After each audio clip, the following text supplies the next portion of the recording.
He said, I'm not doing it for da'wah, I'm doing it for hits. How is it da'wah when you put a camera on a guy's face, you ask him these tough questions, and every time you stump him, all the Muslims go, oh, like that. If they don't go home and say, I had a wonderful discussion with a Muslim today, it was very eye-opening, then you failed. We've been doing nothing but just rehashing the old 70s style of da'wah, of fighting with people. You've been insulting them for decades. What do you think they're gonna do? This is them firing back now. We should have positioned ourselves in a better light.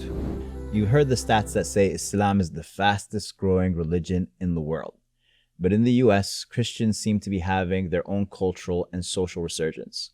While some research suggests that Christianity is in decline overall, others suggest that positive religious sentiments have jumped by 10% in the past 3 years.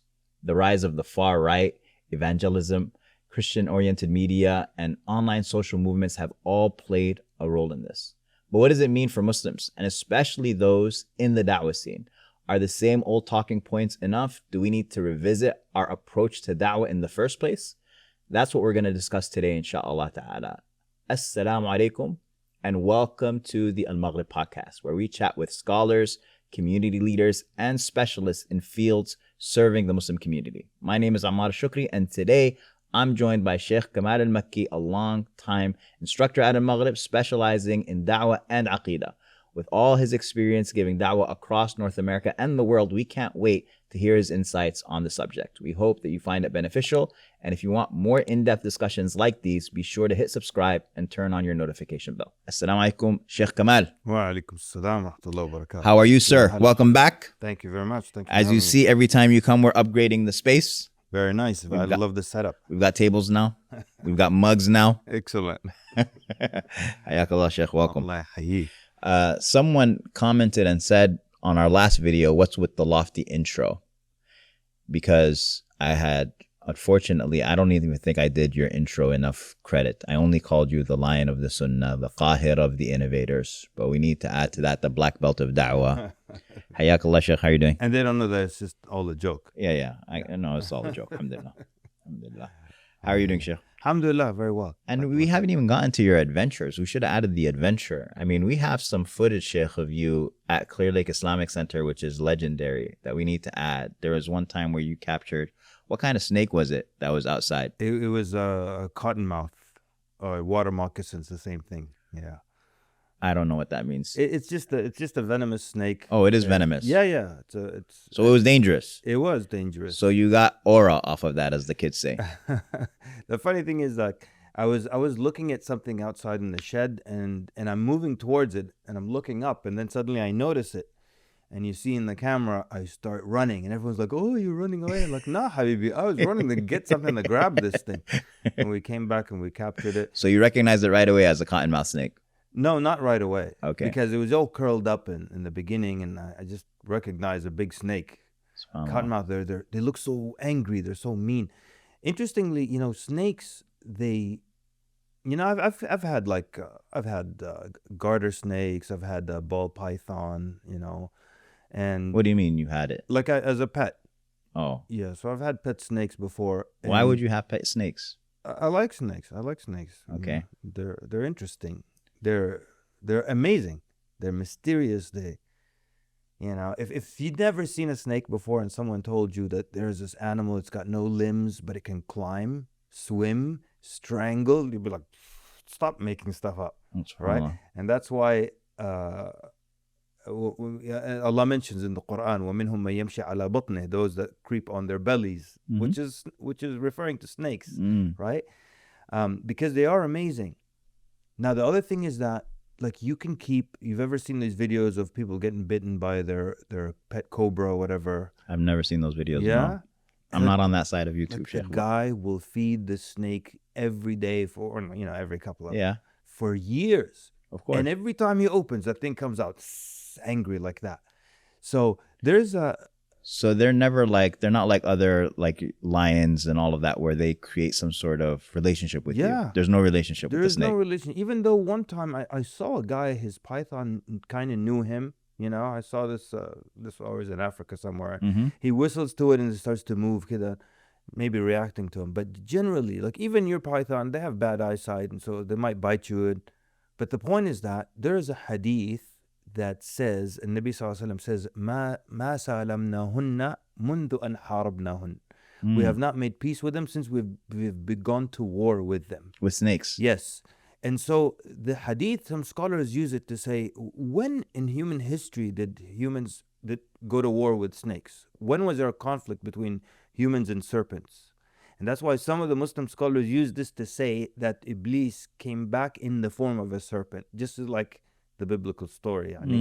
So they're saying there is some kind of merit to that, because what else, if you don't accept that then explanation, what else would be a reason why we, or an incident or event where we went to war with serpents, snakes, yeah. right?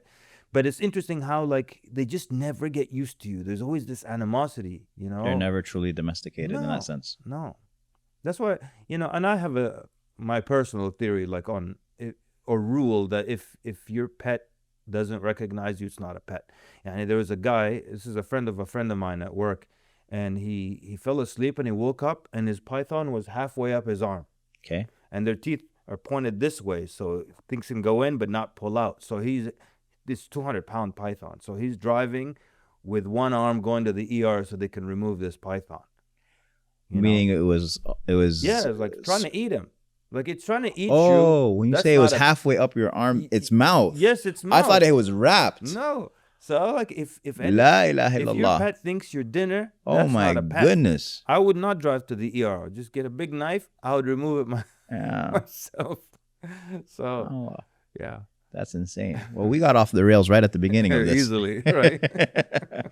We're gonna talk about pets another time. But yeah, even after all of that, you still had pet snakes. Yeah. You have an affinity for them? So it's interesting. Like I don't like every kind of snake. Like for example, I don't like fast moving snakes, like corn snakes, because so this is what happens when someone gives you a corn snake. You're just doing this. It's just trying to slide out of your arm. It's just trying to slide out of your hands. Whereas the ball python, it's called the ball python, it just rolls up into a ball. It's docile, miskeen, kida, and it just doesn't try to move away from you. So that's why I had a ball python. Garter snakes, yeah, you know, people always say garden snakes. It's garter snakes, right? They don't have teeth, you know, and they eat worms, and they're kind of fun. How do snakes become symbolic of people who are treacherous?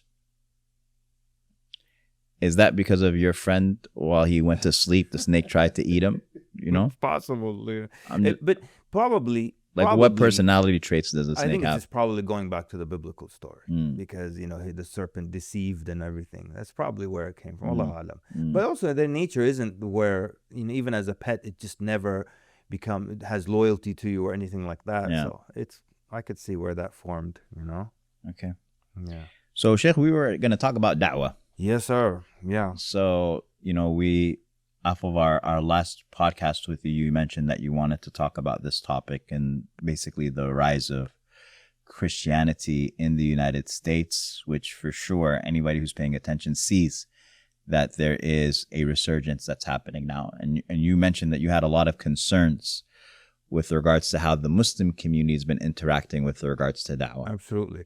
And so even before the resurgence came, like I always had like a theory or a feeling that there would be a Christian resurgence, because if you remember the hadith in Sahih Muslim that talks about towards the end of time there will be a truce between the Muslims and the Romans, and then the Romans will break the truce and attack the Muslims and so on, and they will lift up the cross. So I used to always wonder, and this is 10 years ago, wondering about how, if you look 10 years ago, Christianity was dying in Europe. I mean, dying. And atheism was on a steady rise, and church attendance was dropping like crazy. And so I used to always wonder, like, if it continues this way, how is there even going to be a Christian group in the future to lift up the cross and all that? But I personally always believed that atheism was rising, or just the existence of atheism is nothing but the result of life being easy, you know. And the minute there's difficulty, people turn back to God. They turn back to the churches. And to illustrate this in a simple way, I was on a plane and there was a British guy next to me, and we were chit-chatting, and I said, hey, so Do you believe in God, or are you like everyone else is saying there is no God? He said, no, I believe in God. And then he says, I don't even believe people who say they don't believe in God. He said, then he tells me a story. He said, I got on a plane with these four girls, it's that 5-row, plane. And he said, they introduced themselves at the beginning of the flight, and they all said that they're atheists. He said, we hit some severe turbulence in the air, and all four of them started praying to God immediately. Wow. Start calling on God. So it's like this. That's that famous Winston Churchill quote. There are no atheists in a foxhole. Yeah, exactly. Yeah. So I never thought that atheism was real, because deep down everyone knows there is a God, because it's the fitrah, and you cannot go back deep enough to format the fitrah, Anyways, but now we're seeing it for sure. We're seeing the Christian resurgence. One of the craziest Is it things, because of economic hard times people are falling into? So you're saying that when life is good, atheism grows, but when things get difficult. Yeah. So it's a bunch of factors. Like there's a level of unrest and like distrust happening generally in the world when it comes to government authority, all kinds of things, and then people are seeing their the secular values kind of crashing. But also, someone sent me a video. It was so interesting. It was a clip of what they refer to as one of the four horsemen of atheism. Yeah. Dawkins. He's calling himself a cultural Christian now. Wow. That's a huge change from how aggressive he was some years ago. But also, I believe, and if this is true, then we're at the very beginning of this. But there will be a decline in atheism, because now with the sharing and spreading of information and AI and all that, like all the theories of the world coming to existence and the beginning of life and all that the atheist or / science was peddling to us, they have come crashing down, and these theories don't hold water anymore. It's so Allah alam, there isn't any evidence to suggest a worldwide decline in atheism at the moment, but I do believe we're going to see that, because the arguments are weak, and many people don't know this. But if you want to get to the weak points of the atheism, you go to the very beginning. You go to the very beginning of how life originated. Where did consciousness come from? You're saying this rock cooled down over millions of years, and then life started. Okay, so where did it come from? And there's an interview with Dawkins himself, and he says it must have been seeded by some being. And he said an alien or whatever put the seed of life on earth. So you're willing to say an alien, but you're not willing to say God. Yeah. You're willing to... Hitchens and the other guy one time were sitting and having a discussion about, what they call the computer program kind of theory, where that all of this life that we're experiencing, what if it's just a very, very advanced and detailed computer program? Simulation, yeah, that's the thing. And it writes in our feelings and experiences and everything. So like, this is not happening. This is all on a computer in some nerd's dorm room. And so you're willing to say that, but not use the word God. Yeah. So that's all it is, really. It's just an excuse. So atheism, it's on its way down. The arguments make no sense. I mean, just so many problems now. People are sharing it, and they're turning back to God. So people are turning back. What does that mean to the Muslim community, minority in the United States? How have we been interacting with Christianity, do you think? So I'm quite frustrated, because we should have positioned ourselves in a better light, and instead we've been doing nothing but just rehashing the old 70s style of da'wah, of fighting with people. I should have brought this with me. It's a pamphlet I picked up from a masjid here in Houston. It was like the worst possible example of da'wah pamphlets ever. Like, they just loaded with insults. I mean, it was so bad, so bad. Insults to Christianity. Yes. I took 4 just so I could share them with, this is what not to do. It was so bad. And the language was so insulting and inflammatory. So we're still stuck on that. So now just get on YouTube and search up Dawah, and you're gonna find people antagonizing Christians, making fun of them. I used to have a rule when in the old days when we go out for street Dawah, no more than 2 people talking to one person. Maximum 3, but there's absolutely no need for 8 Muslims to be crowded around one non-Muslim. And I'll tell you this story. I was talking to this guy. We're speaking one-on-one, and he's agreeing with me and everything I'm saying. He's going along. It's making sense to him. Then someone came and joined. A Muslim came in to join. Then another. Then suddenly there was a crowd around him. Yeah. And he noticed the crowd. He starts resisting and fighting back. We were agreeing, but now he has to stand up, firm and hold his position in front of the crowd now. Yeah. So how is it da'wah when you put a camera on a guy's face and you ask him these tough questions, and every time you stump him, all the Muslims go, oh, like that, and he knows there's a camera? How is that conducive to genuine, truthful, unbiased seeking the truth? It's not. And also, so the other thing that's really bad about it is that when you have a channel like that where you're just fighting with people in the street, you give off the message that this is what da'wah is. And so many people want to learn da'wah. They see that, they see people fighting, and they think this is da'wah. And so even in the US, we came up with our own response to that. We start getting our rude du'at in the street who are fighting with people, calling people names, fist fights, not just the US, but overseas. Fist fights. People are about to start a fist fight. Why would you look, let me tell you.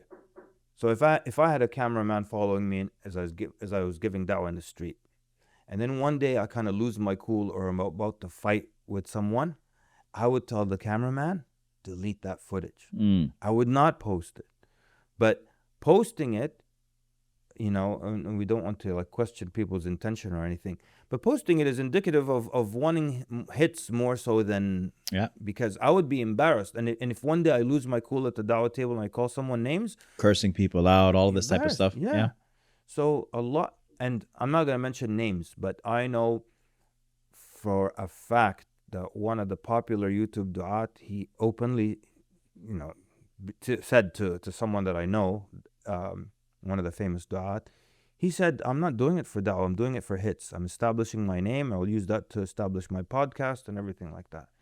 But that's such a bad thing, though. Yeah. Because number one, you're telling people this is what da'wah is, being fighting and being flamboyant and arrogant and all this, And then the second thing is that using, that old statement, لأن أطلب الدنيا بمزمار خير لي من أن أطلبها بالدين. The early Muslims used to say, for me to ask for the dunya, meaning trying to make money, wealth, popularity, whatever, through a flute is better for me than to do it through deen. So it's better to be a singer, a rock star, than to for the dunya at least. Yeah, if I want to make money, I'd rather be a singer than try to make money through the deen, Yeah. So, Sheikh, what's the you gave an example that I've benefited so much from in your da'wah class, the How to Give Shahada class, and you were giving the example of debating versus presenting, not debating with a person about Christianity, because then it makes them dig in their heels for their team. Yeah. As opposed, meaning not necessarily just not debating or arguing with them about their faith, as opposed to presenting Islam to them. Yes. And I just want you to give that example again. Beautiful. If you remember, one of the analogies was that if you right now are sitting and under this table, you have some dirt in your hand, and you're holding it, some soil, sand, whatever. Something that's worthless. And I start attacking it, you're going to clinch onto it firmly and you're going to start defending it and arguing its case. Yeah. Whereas you try to reach for it, it's in my hand, I'm going to pull back just because it's mine. I don't want you grabbing it. But what if I never bring up the soil in your hands and I just start talking about the gold that's in my hand? Its features, its pluses and all that stuff. You're slowly going to put your hand behind your back and you're going to drop the sand, right? So that was the analogy, that don't just talk about your religion. You don't have to. And it's, by the way, a huge can of worms when I start quoting Bible and all that stuff. And even if you're good at it, it's just opening up a can of worms. Now, there is an advantage to asking certain questions and ask questions sincerely. I'm not trying to corner you or embarrass you or make you look bad, because allow people to save face. You know, when you attack someone and you embarrass them like that, they're not going to want to listen to you. And there's a lot of evidence to support this. But you can ask certain questions and get people to think, right? And there's a difference between getting people to think and just trying to embarrass them or attack them. And because when they become defensive, they're not going to listen to you anymore. Do you remember that story I always tell about the debate between Ahmad Deedat and Jimmy Swaggart, Jimmy Swaggart, right? Yeah. And the church that used to distribute that, Yeah. unedited. So Sheikh here is talking about a famous debate that happened in the 80s that you'll be able to find on YouTube between two basically juggernauts, like the top tier in their category. Shaykh Ahmad Deedat, rahimahullah, just incredible in his presentation of Islam and Christianity. And Jimmy Swaggart, who was a big evangelical pastor, huge in America. And this happened in the United States. Shaykh Ahmad Deedat was in South Africa.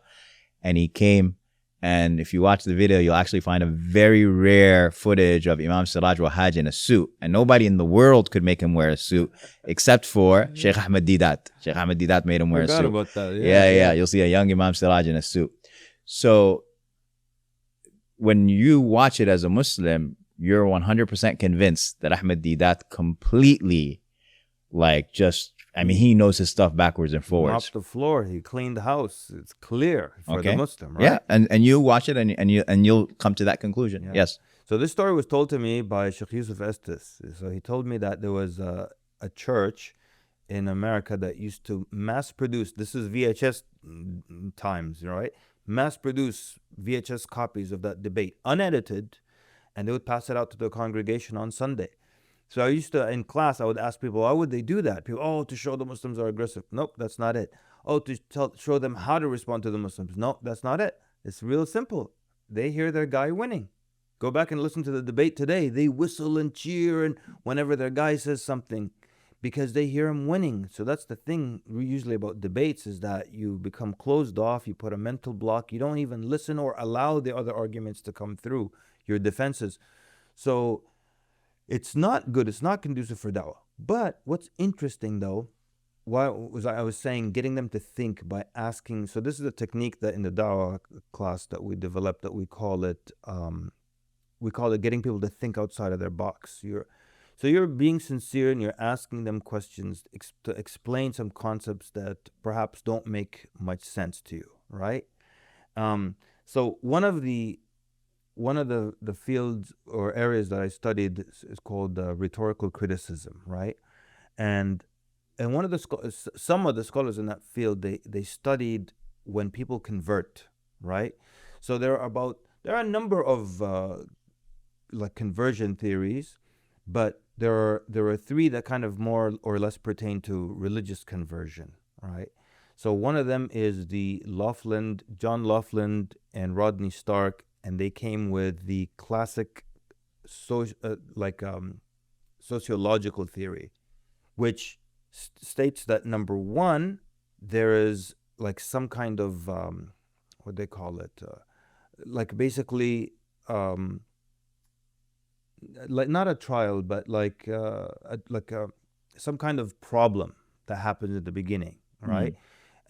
Typically, nobody switches teams or sides or political parties unless they start to first notice something is wrong with their belief position or something like that. So we would say, ask these questions to get people to realize there's something wrong. There's nobody who is absolutely firm on Christianity who converts to something else unless he starts to have some kind of doubt or question the Trinity or something like that. There's another that is the Rambo's theory. Louis Rambo was the guy. You're not going to forget that name, huh? Right. So it's called the seven stage conversion model, where in step one you have the context. Why do you believe what you believe? You were born into it, whatever it is. Then step two, you have conflict. All right. Then step three, you have quest. You go look for something else. Step four, you have the encounter. And step 5, you have like you investigate. Then 6, you commit, and then 7, the consequences. It's a very nice, well done model. Actually, one of the most accepted models. Look at the story of Salman al-Farisi in this context, the 7-stage model. So number 1, his context is that he was born a Magian, so that's why he believed what he believed. Number 2, he had conflict. He realized there's something wrong with his what he's worshiping and with his belief system. So 3, he goes on the quest, and he's famous for going on the quest, right? Then 4, he has the encounter. He hears about Islam. So 5, he investigates. He goes and he watches. You remember the story? Yeah. He watches the Prophet ﷺ. He looks for the seal of prophethood. He looks for all the signs that his teachers in the past told Getting him him. a gift, seeing, Giving him a gift, seeing if he accepts charity or not. Then the commitment, which is 6, he becomes Muslim.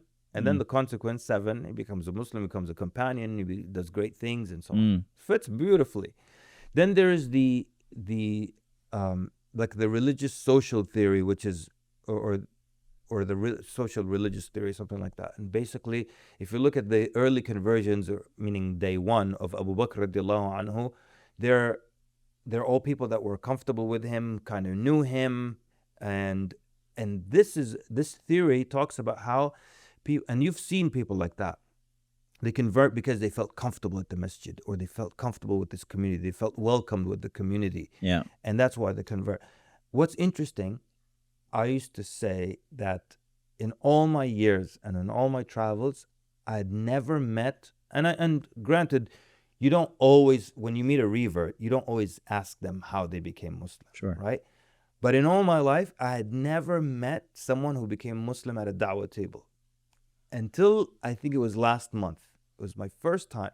Everyone I met, go ahead. What do you mean? I mean, I'm trying to think, but I'm sure there must have been people who accepted Islam at da'wah tables. Right.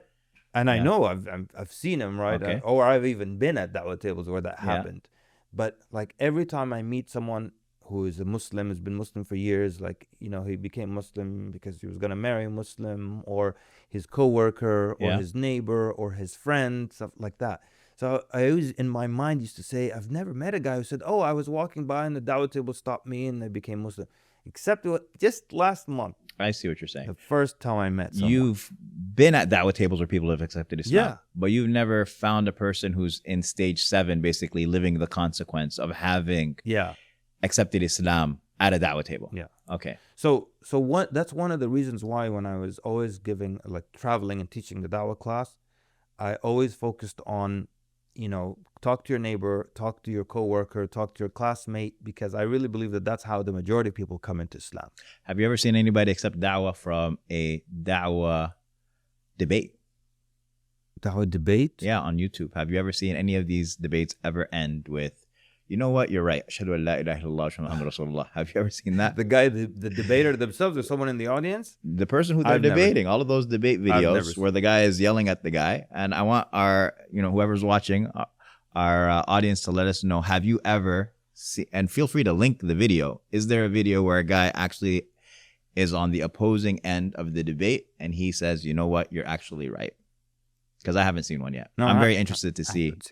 Or even comments, really. I've never even seen comments, but I'm not really in that world. But just very superficially, I've never seen people commenting on that video because, like you said, people put on their blinders and they start cheering for their team. So I haven't seen people comment and saying, you know what, I was Christian, but because of this debater, I am accepting Islam. Even, I'll be honest with you, even if I saw that, I wouldn't believe it. Because I know that, unfortunately, there are a lot of little crooked things that people do. Like someone will give a lecture and then 6 people will take shahada at the end of the lecture. And I know how that works. Like basically what happens is an MSA, so this has happened. I'm not saying, I'm not accusing everyone. MSA because, people hear what they want to hear. Like, oh, how dare he? So I'm saying this has happened before. And even people admitted this to me. Said, it's Islam Awareness Week, and Friday we have the final lecture of the week, the big event. So we're doing da'wah tables all week long, and we're saving the shahadas. Everyone who wants to take shahada, we tell them do it on Friday. And then on Friday, we bring this sheikh from another state. He gives a lecture, and then he asks at the end, who would like to become Muslim?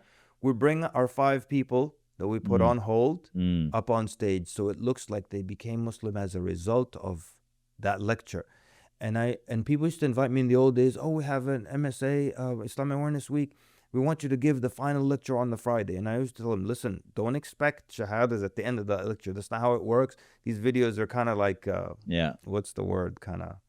Oh, okay. You know, They were rigged. they were expecting you to be able to pull off 6 shahadas cold. Yes. They didn't know that those were warm leads. Yeah. Very warm leads. And interestingly, we end up getting shahadas, like 1 or 2, but it's someone who is looking in, at Islam and all that. And it's not like on stage, and usually after the lecture, they bring me someone interested, stuff like that. You know, about debating, it was very interesting. I was in a class with Shaykh Walid. We were reading the Sharia of Imam al-Ajurri. And it's a long book, but he, at the first introductory chapters, he talks about how one of the aspects of the belief of Ahl Sunnah is that we have been prevented or prohibited from a jadal, from argumentation and debate in the religion. Spends a good amount of time at the beginning talking about it. And I remember also Usul Sunnah of Imam Ahmed at the beginning, right at the beginning of the Aqeedah of Ahl Sunnah, he talks about avoiding jadal. Of course. And Shaykh Walid gave an amazing comment. He said, why is it that you see all of these scholars of the Salaf basically being so strict against debate and argumentation, while at the same time we know that Allah says, وَجَادِلْهُمْ بِالَّتِي هِيَ أَحْسَنُ. Allah says, argue with them in ways that are best, and we understand that the prophets debated and the scholars throughout history have debated. So how do you understand these two things that seem to be antithetical? And what he did was he basically said you have to have 4 quadrants. Quadrant number 1 is a correct intention with a correct methodology. And that's وَجَادِلْهُمْ بِالَّتِي أَحْسَنُ. Argue with them in ways that are best. That is a person, that is acceptable. That's the way that the scholars did it. That's the way, of course, that the prophets did it. Imam al-Shafi'i says, for example, I never argued with anybody except that I was hoping that the truth be on their tongue. That's a correct intention. Like, I'm willing to submit to the truth. Then the second quadrant is that you use the wrong methodology with the correct intention. And so my intention is, I'm not doing this for myself. I'm not doing this for clicks or for likes, but and so Shaykh Walid gave an example, and he said that he witnessed somebody basically get cornered. I'm like, should I mention the exact example he gave? Because I don't know. But a person basically got cornered on an issue in the seerah. And because he didn't have what the answer was, he lied and basically said it didn't happen. Or it didn't happen in the way that that person was saying. Yes. And so now this person has got a correct attention but got cornered, and so he lied, right? He made a false statement intentionally. So that's a wrong methodology. Yeah. So that gets an X. Then the third is the wrong intention, but with the right methodology. So a person is arguing with the Quran and Sunnah, but obviously their intention is for clicks, or their intention is for fame, or their intention is to subdue this person, defeat this person. So that also gets an X. And then the fourth one is the wrong intention and the wrong methodology. And Allah in Surah Al-Kahf mentions that they argue with falsehood, لِيُدْحِضُوا بِهِ الْحَقِّ, to extinguish the truth. So out of the 4 scenarios, 3 of them get X's, and 1 gets beautiful. And that's why you have this incredible resistance from the scholars for debate. Sheikh, do you deal with young men a lot, obviously, and young men probably are the ones who are most attracted to these, YouTube videos and that culture. So what do you advise them? I always tell people, if you're going to watch these YouTuber du'at, they're intelligent people. They're very smart. I'm talking about the Muslims. They're very smart. They're very well read. Their arguments are well prepared and everything. So if you tell someone don't listen to them, they'll listen to them. So I always tell them, just take from their arguments, but don't take anything else. Sorry, Yani. But don't take from the style, the akhlaq, don't take from the mannerism. Don't take anything else but the arguments, because it's inevitable. They're gonna watch. So they're smart, they're intelligent, but just the methods are just horrible. They're just antagonizing people. And I'll tell you, like, when IRA in the UK. So if you ask me what are examples of excellent or excellent du'at. For example, Gain Peace in Chicago, Dr. Sabil Ahmed. There's a video of first of all, the man, may Allah bless him, the way he's able to control his anger and emotions, phenomenal. Oh, people antagonize him. There's a video. This guy was insanely rude and screaming at him, and he was just as cool and calm as anything. MashaAllah. It's amazing. And like, even I don't think I could have handled that guy. And I usually, when it comes to da'wah table, I'm at another mode. I'm very calm and everything, but I don't even think I could have handled that guy. So he's excellent. That's an excellent example.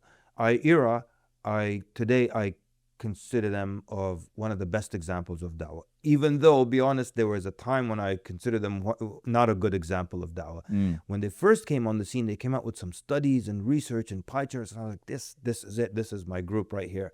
And I used to go around the world lecturing and talking about Ahira and their study and where you can find it and all that. Then they went into debate phase. All they did was debate.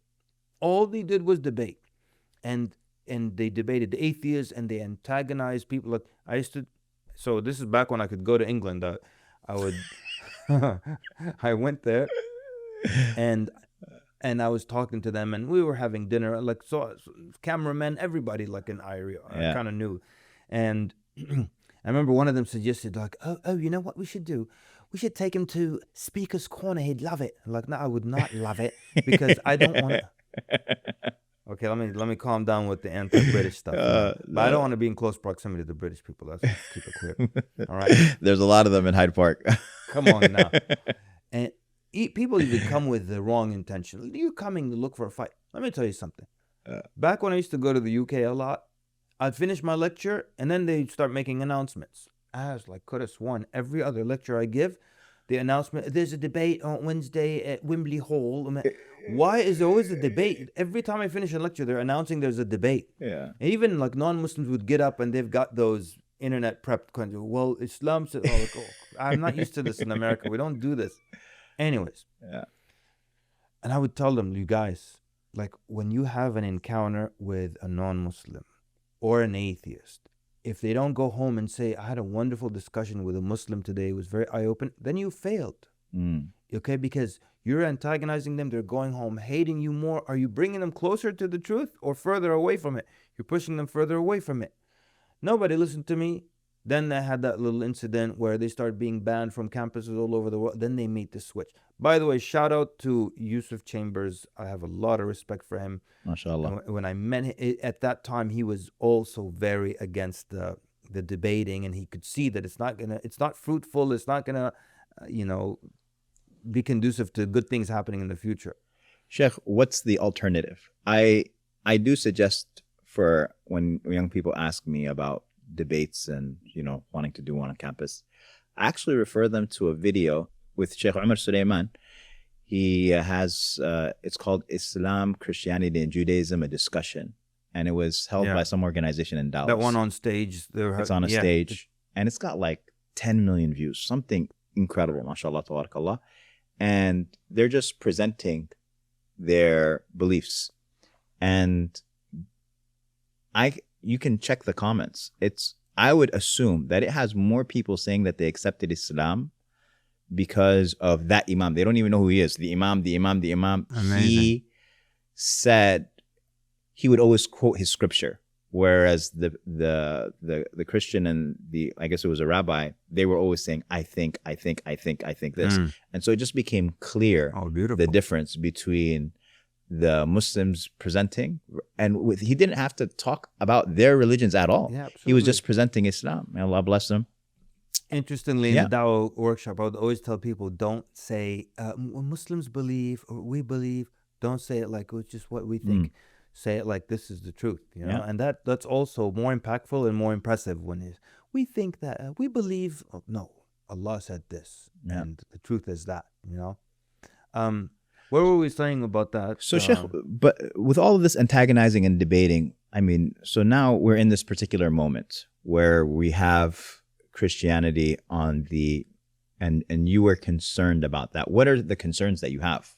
Okay, so hold on, just let me first finish the. So then now, why do I think they're doing great work now? First of all, a lot of times if you find some real da'wah work happening, there'll be some unsung heroes. As far as humanity is concerned, there'll be some unsung heroes. And I spoke to Brother Sadiq, who's like running, some of a lot of the da'wah for IRA, and he was telling me names of people that, I can't even remember the name now.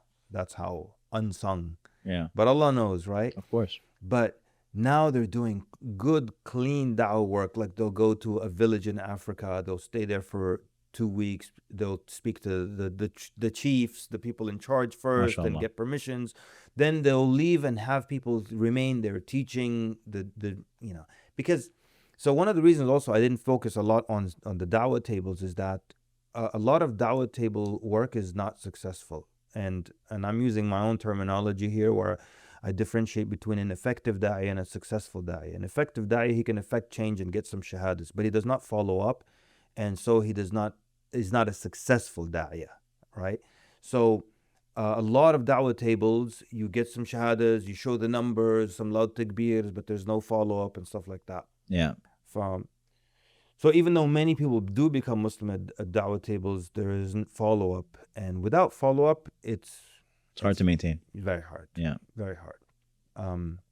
So now, by the way, there's a story. So I was a little hesitant if I should share the story now. But Shaykh Yusuf Estes told me this story, and it's about his first encounter with Dr. Zakir Naik, right? Because Dr. Zakir, when he first started the IRF, it was...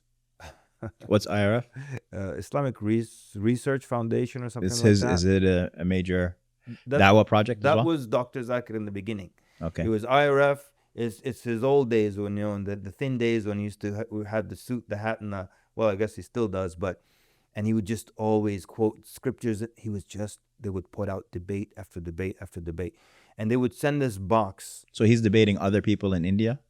Basically Debate Christians in India, Hindus in India, atheists in India, even because they sent that box one time to our organization in Virginia. And that's funny, that box, every time they send that box, people think it's a bomb.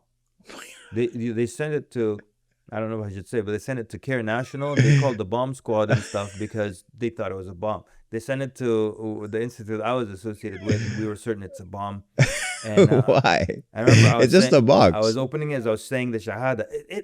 There is no bomb-looking box more than that box. Swear to God. Then you open it, it's all the Dr. Zakir Naik VHS tapes. So after we were all scared and we opened it and stuff, the Sheikh was like, you keep it. So I took it home and started watching it, right? Yeah. And there's a debate between him and a vegetarian. Like, look, if someone is a vegetarian, I have two theories if someone is a vegetarian. Yeah. Number one, I'm not trying to convert you to become a meat eater because it's more meat for us. More meat for me, right? Number two, if I ever go to dinner with someone and I order a steak and he says, I'm a vegetarian, I don't eat meat because, meat, it does this to the soil, to the water, to this, to the atmosphere and all that stuff. So he is making a conscious decision not to eat meat in order to save the environment. If that happens, I'll call the waiter back, order a second steak. That way I cancel out his life decision. And eat it in front of him, huh? There's just some mean stuff there. Anyways, so then the story goes. Now, Shaykh Yusuf Estes, he told me this story himself. Himself. He says the first time I was invited to Peace TV, when they started doing I don't even know if it was, Peace TV, the conference, the big conferences. He said, I met Dr. Zakir Naik for the first time. All right, and then you decide if this story should be edited later or not. But basically, Dr. Zakir comes to him and he says, it's a pleasure to meet you and everything. He said, I said something to the effect of, it's not a pleasure to meet you and all that stuff. He was kind of taken aback. He said, all you do is debate with people. And you frame the context of Muslim-Christian dialogue, you frame it within the context of this debate. So every time we try to talk to someone in the West, he said, I remember his words, he said, you are making our work difficult in the West. Because every time we try to talk to someone, they put their fists up. So I'm just trying to talk to you. Like, no, I've seen how you guys talk. I've seen Muslim-Christian dialogue. It's all debate and fighting. So I'm ready, right? So, and he says, after that, he went on a different path. No more debates, and of course he started this legendary da'wah, because no more debating now. Now he's doing the TV and reaching out to millions of viewers around the world and doing all this other good stuff, as opposed to just fighting with people. So I think, Sheikh, that's a beautiful story, actually. For the audience who may not know who Sheikh Yusuf Estes is, who's Sheikh Yusuf? Sheikh Yusuf Estes is... He's legendary in da'wah himself. He's a legendary da'i.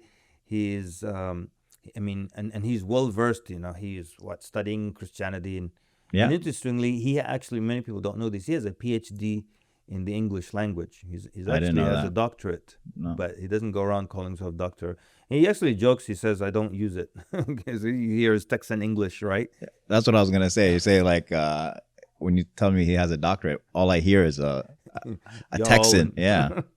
So, and he was, we all lived in Virginia, so Sheikh Yusuf as well. Yes. Sheikh Yusuf Estes. So he was one of the most active du'at, Yeah, if you look up Sheikh Yusuf, I mean, he's one of the, I would say, the absolute pioneers as well here in the United States. Pioneers depending on what generation, but easily.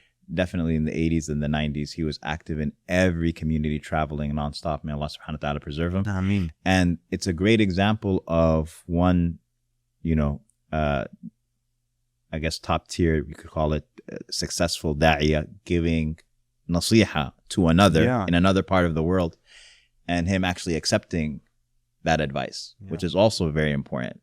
It's an incredible lesson that when people give you advice, that you actually take it to heart as well. And he's older, and he can say harsh things that kind of wake you up. And I remember there was another similar organization only engaging in debates, and I got to meet the founder in Chicago, and I gave him like a gentle, slightly indirect nasiha to not always antagonize. And he's like, no, you don't understand. In the country where I'm from, that's the only way that gets through to people. I'm like, no, nobody's becoming Muslim through you fighting with people. Yeah. So, but it's like you would imagine by now we'd wake up and realize that you don't put a guy in front of a camera and try to embarrass him and think this is da'wah. Yep. You don't fight with people, antagonize them all the time and make them hate you. And now we're seeing the backlash. Like all these Christian channels are so anti-Muslim, and people going out in the street, trapping, cornering layman Muslims, and then Muslim gets destroyed in a debate. You've been insulting them for decades. What do you think they're gonna do? This is them firing back now. So, Sheikh, what would you advise, and what do you think are the next steps that we should take as a community? So, I guess I'm not, because it comes back to that question that I had, which is, what's the alternative? The alternative is not being on camera, not having these discussions, or what should we do? So first of all, I don't even see the problem. What if Muslims are not on camera? So what if right now you deleted every video where there's people fighting, a debate, supposed to be da'wah and debate and all that. So what? I mean, the arguments, we need just the good arguments, but we don't need that style or the context or the framing of a debate context, right? So I don't see what the issue is, but it would have been great, and I believe we would be in a very different position if we just focused on sincerely calling people to Allah subhanahu wa ta'ala. And you're not gonna win people over by just aggravating them and but if we were just calling people to Allah Azza wa Jal, and everybody would reach out to people within their circles, we would be in a different place. What is it that you fear, Sheikh? Why are you ringing the alarm, so to speak? So, I don't even know if I'm at liberty to fully but basically, if you look at it this way, you would imagine that the Christian would have aligned himself with the Muslim, because the only difference between us, even though we've got the same moral code, kind of 10 commandments, all that stuff, but that's one of the reasons why a lot of Muslims moved to the South in the U.S. over the past decade, is just because of family values. Absolutely. It's more conservative. Absolutely. The idea of respect for God and religious symbols. Yeah. All of these things are things that we share. Yeah. But what was I saying? You were saying you would think that the Christians would align with the Muslims. Yeah, because at least I believe that Jesus was one of the 5 greatest prophets. and I don't have anything bad to say about Jesus. That's why I always tell people, like, the Muslim position is the safest position. There is not any of the prophets of Allah from Adam alayhi salam until Muhammad sallallahu alaihi wasallam, except that we believe in them and we don't badmouth a single one of them. And we revere Jesus. The only difference between us and you is that we believe he's one of the 5 greatest prophets, and the prophet is the highest level a human can achieve. And whereas you believe that he was divine himself. So we can figure that out. But they've aligned themselves with people who don't believe, first of all, that Jesus was even a prophet. And they see some very nasty things about him. Like they believe he was an illegitimate son. So they use another harsher word in English, right? And they believe that he is boiling forever in excrement and all that stuff, astaghfirullah. So you would imagine if we would have played our cards right, that we would have been closer to them. And that would have been more conducive to better results, I guess, right? But instead, we're just going around insulting, attacking, being aggressive, and now they responded by insulting, attacking, being aggressive, and that's not good for da'wah. It's not good for da'wah. Yeah, but isn't there some element, Sheikh, of like, no matter how well you would have played your cards, there might be some people who are just never going to be accepting of the truth. Yeah. And they're just gonna... Yeah. But or they're just going to be threatened by what you have of the truth. No doubt. We're just saying that those who we would have won over would have been a larger number. But no one's going to come to you. And look, there are exceptions to every rule. So I have a book in my library, or a booklet. It's from this reverend in South Africa.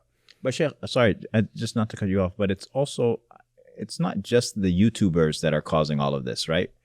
It's also the attitudes of Muslims in the community, the things that we get involved in, the way that our masajid are run. Yes, absolutely. Look, let me tell you, when I used to travel and teach the da'wah class, I would always start by saying, we are going to unlearn the wrong way of giving da'wah, more so than just learn the right way of giving da'wah. It's like my number one thing was to just get out of your head that it's a fight you have with people.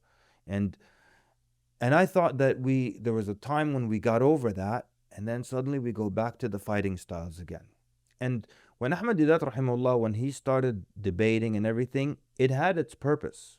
No one's going to argue it didn't have its purpose. Especially this was at a time where kind of the Muslims were at like a weak point, and the, as he referred to, Bible thumpers were like hitting Muslims with questions and arguments, and then he just stood up and he showed people that you can respond, and you can respond even from within with their own scripture. So he infused a lot of people with courage, and like even Dr. Zakir Naik himself, if you look at his story, how he started, it's because of Ahmad Didat. For my story myself, I started also by reading the books of Shaykh Ahmad Didat, rahimahullah. So he is responsible for launching a lot of these da'wah careers, right? And inspiring a lot of people. But there was a context to the debating, and even his books. If you read his books, like I think I've read every single thing that he wrote. But it's like there's this aggressive, entertaining style. It's powerful, but you don't. When I read the book, I don't go and speak to the guy in the street in the same style as the book. I change it up, and get people with some honey as opposed to beating them over the head. Yeah. So I'm just frustrated that we should have been in a better place. We shouldn't have been fighting for decades and decades, just being aggressive and all that. And even like recently, I just gave a da'wah workshop, and I was telling people, do not adopt these YouTube du'at style. Don't. And I kept repeating that every class. I give it over a span of like 5 weeks or something like that. And then one of them takes that class, he goes, sets up a camera, starts fighting with people in the street. Because it's ingrained in your mind. That's da'wah. You go and embarrass people, you fight with them, you put them in front of the camera, you stump them and everything. So, Sheikh, there might be people who are like, you know what, but those guys also have their own shuyukh who are telling them, good job, keep going. They're wrong. What do you want me to say? They're wrong. I don't care how big the sheikh's beard is. Like it's not. You cannot argue with me that going to someone in the street, being aggressive with them, getting them to fight, and almost starting a fist fight. And no results to show for it as far as shahada. No results to show for it. Like, I don't remember, I don't know. I don't watch those street, I don't know, those street fighting da'wah videos much. But like, I don't remember ever accidentally coming across a guy taking the shahada, you know. Yeah. Me neither. In speaker's corner or something like that. طيب Not to say they don't do work outside of that, but like on camera, it's just fighting. And we're happy to be corrected. So if anybody has any videos or comments on anything like that, please share. Please do share, inshallah ta'ala. But even then, like one or two videos doesn't compared to mean, the output. Yeah, absolutely. That's not the bulk of what's being done. طيب Sheikh, anything else with regards to the Muslim community and navigating this da'wah space in the future? So, yeah, I mean, you had mentioned a book in South Africa that you had got. Oh yeah, so what I'm saying is that there are exceptions to the rule. So, look, if you look at the seerah of the Prophet ﷺ, I can maybe think of 2 times. I can't think of a third. Maybe it is one. There is one out there, but there are 2 times when the Prophet ﷺ was like got a little aggressive with da'wah. So you cannot cite these 2 and say the Prophet ﷺ did it. أولى لك فأولى. Yeah. Okay. When it was Umar ibn Khattab, the Prophet ﷺ, he grabbed Abu Jahl, if I remember correctly. He grabbed him and he said, أولى لك فأولى. Okay. Yeah. Or, you know, when he shook Umar ibn Khattab. But then if you look at the context of the story, they didn't know Umar was coming to become Muslim, all that stuff. Or when he tells I bring you slaughter, but that's after they pushed it, right? But that's like from a whole life. You can cite 2 or 3 times when the Prophet ﷺ was aggressive, right? Yeah. If you want to call it that. And there was a context to it. Whereas the default is you're gentle and you're sincerely calling people to Allah because you want them to be saved from the hellfire. If I go and I stump you and I send you home angry, this is not bringing you closer to the paradise. It's making you further away from Islam. The point is that the exception to the rule, there was this reverend, like I said, he said he came, this is when Shaykh Ahmad Didat rahimahullah was alive. He said he came to debate with him. He said, I was so angry. I believe he was telling me the story himself. I met him. He was telling me I was so angry and I came to debate. No, actually, no. Let me correct that. They told me of his story and they gave me his book. So he said, I was so angry and I came to debate with him. And he said, I sat down in his office. He said he was super harsh with me. And he let me have it. He did not pull any punches. And he said, that broke me down and I became Muslim. He said, if he was any sweet or gentle with me, it wouldn't have worked. It only worked because he was that way with me. And so I would imagine that the Shaykh rahimahullah was intelligent enough and he was perceptive enough to realize that I need to be a little harsh with this guy, you know. But so there are exceptions. So like I don't want someone to put on the comment like, well, one time I was harsh with this guy and he took a shahada. Like I can, in my like lifetime, there was one time when we had to push it up and like be a little aggressive with someone. It was, and it was a drug dealer and he was just making fun and he wasn't taking anything seriously. We just hit him with the hellfire and the grave and death and when we walked away from him, he was frozen you know, just like this, you know. But I can't think of any other time when I had to do that with someone. So there are times for that, but it's not the default, you know. Jazakallah khair, Sheikh. Any last advice for people as far as du'at goes? Yeah. As far as giving da'wah. So if you look at when the verses of da'wah are always mentioning Allah subhanahu wa ta'ala. Yes. وَمَنْ أَحْسَنُ قَوْلًا مِمَّنْ دَعَى إِلَى اللَّهِ. So you're calling to Allah. You're not calling to your political party or to your religious organization or to yourself. You're not doing it because of views. That's why the sincerity in da'wah, you're doing it for Allah Azza wa Jal. And even tad'u, da'a, right? Which means to invite, to call. You know, if someone تستجيب الدعوة إذا دعاك فأجبه, the hadith of the walima, right? Yeah. So it's saying it's an invitation. So how can an invitation be a fight? So I always used to start with the definition of da'wah because if the word itself means to invite, then it naturally can't be a fighting with someone. So you invite people to Allah Azza wa Jal. You're mercifully, gently calling them to Allah. You want them to be saved. You know, I don't know, man, but in the old days when we'd be speaking to someone, when they're speaking, we'd be making dua for him. Ya Allah, open his heart. Ya Allah, guide him, right? We want them to be guided. And I used to always give this visual that this guy who's speaking to you, even if he's being rude, aggressive, condescending, whatever, but if he caught on fire at that moment, you will injure yourself trying to put it out. Yeah. Because that's just human, right? Human instinct. Yeah. But so I'm talking to them and I want them to be saved from the hellfire. And I can't do that by frowning in his face and being angry, and it escalates and I want to punch him. So basically, you love this guy so much, you want to save him. And in the process, you want to punch him. Does that make any sense? It doesn't make any sense. Yeah.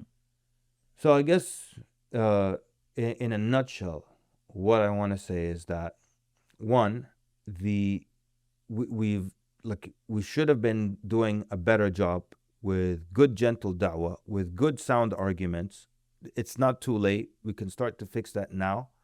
If you're watching YouTube du'at, just take from their arguments, but don't take from their style, because that's just entertainment. It's for show. Not all of it, but it's for show, for hits. That's not how good da'wah is. Good da'wah, there are a lot of unsung heroes who do a lot of work. Nobody knows their name. They don't get any hits, but they're doing good. They have results, right? Yeah.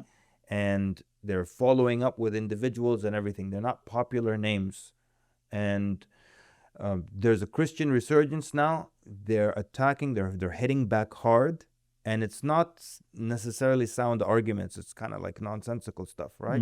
But it's a result of our work now. Now, instead of aligning and having a closer relationship as the Quran describes, now we have this distant relationship. And when the resurgence happens, they're going back to Christianity. So at the low point, when Christianity was at the low point, that was, as they say, the high time for da'wah.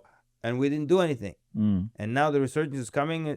It's probably going to be a lot more work. I mean, when Christianity was at a low point, atheism was at a high point. It was at a high point. That's when all of these courses and all of this content and all of these books were being written to combat atheism, not necessarily Christianity. Yeah. And so we were still pretty occupied. It was just being occupied with atheism. And then atheism turned into cultural Christianity, or turned into Christianity. And so we're dealing with that now. I don't even know if, and I don't know. Just even some of the ways we dealt with atheism, just same attitude. Yeah, it was just too philosophical, right? It's like beyond the average atheist in the street doesn't even understand all these philosophical theories behind. It's easier than that, In the Dawah workshop, people used to always come to me. They're always worried about the atheist. How do I deal with the atheist? How do I talk to the atheist? And I would always tell them the atheist is not hard to talk to, because they have the weakest of all arguments. They have nothing to stand upon. So, and people always love to ask me, what is the hardest person to talk to? And I would say, I'm not trying to be arrogant, but I don't see people in those terms, because you have the truth and you just have to talk, and Allah opens hearts. So what's hard in that equation? I'm talking, Allah opens hearts. I'm talking, Allah doesn't open the heart. I'm still talking. No. There's nothing difficult there. And when you see people in terms of, oh, this person is difficult, then you're only thinking that because you're thinking you have agency. Yeah. You're thinking you're the one who has to unlock their heart. Yeah. Sheikh, always a beautiful discussion with you. There's two things that we can't let you go without doing. Number one is we actually want to respond to some of the comments on our last video. So the last one was on the signs of the Day of Judgment, and just want to let everybody know that we're reading the comments and we're going to go through some of them, inshallah ta'ala, with Shaykh Kamal. And then number two, we had a lot of comments about the food session that you had suggested last time. And so people are ready for that, and people have a lot of questions, even with regards to personalities and analyzing their personality through food. Let's do it. I'm ready for it. Bismillah. I used to tell people back in Virginia, they used to call me Kebab El Mekki. I was the kebab king back then. I remember you had a poem about chicken, about eating chicken. Your only sunnah is finger licking. All right. So we have from InfoH265. He says, I'm not directing the statement towards the two sheikhs, but whoever doesn't see that the New World Order is connected to the fitna of a Dajjal is blind. Okay. So a question I always ask myself is that why is it in every field, the average Muslim is not an expert, but except when it comes to signs of the hour, everybody is an expert. And I don't mean this directly against the InfoH? Yeah, but even the username InfoH, that kind of sounds like InfoWars, to be honest. That sounds like we're in. So, I don't know why everyone's an expert when it comes to signs of the hour. And everybody feels like they can take the liberty and just fill in the blanks wherever they feel, wherever they please. If you look at the story of the Dajjal, and when he first emerges, he's going to claim to be a prophet, and then eventually he says that he's God. Then he has with him miracles between quotations, that, and even scholars have, I think we discussed this last time, where the scholars have mentioned that Allah might give a miracle to, like the Dajjal as an example, just to kind of prove his message, to make his test difficult and believable, right? So he has with him what he uses to convince you that he is God. So there is no place for the Illuminati, the New World Order. Where does that fit in? And where's your evidence that it fits in? And you can just say, oh, the New World Order will pave the way for the Dajjal. Or I can say the Illuminati paves the way for the Dajjal. You just said that, but you don't have any evidence that they paved the way for the Dajjal. Oh, because when let's suppose, first of all, there's no such thing as Illuminati. Okay? What do you mean? You cannot tell me that there is a hidden group of people who run the world, start wars, yet no one's ever left the group. They don't have a pool boy who ever reported about them, or a gardener, or a butler. There is no group. That's why they're the Illuminati, Sheikh, because nobody leaves. That's why it's nonsense, by the way. And I'll tell you, I know, I've... You're saying there's been no whistleblower ever on the Illuminati, and that's why? How are this small number of people running the whole world? And by the way, I'll tell you things like, that rapper that was always accused of being Illuminati, because Jay-Z. Jay-Z. He's from Brooklyn, that's why. Yeah. So there was a brother who used to work with Jay-Z, like one of his right-hand men, and he took his shahada and everything, and he says, the minute I tell people that I work with Jay-Z, the first question they would ask me is he Illuminati?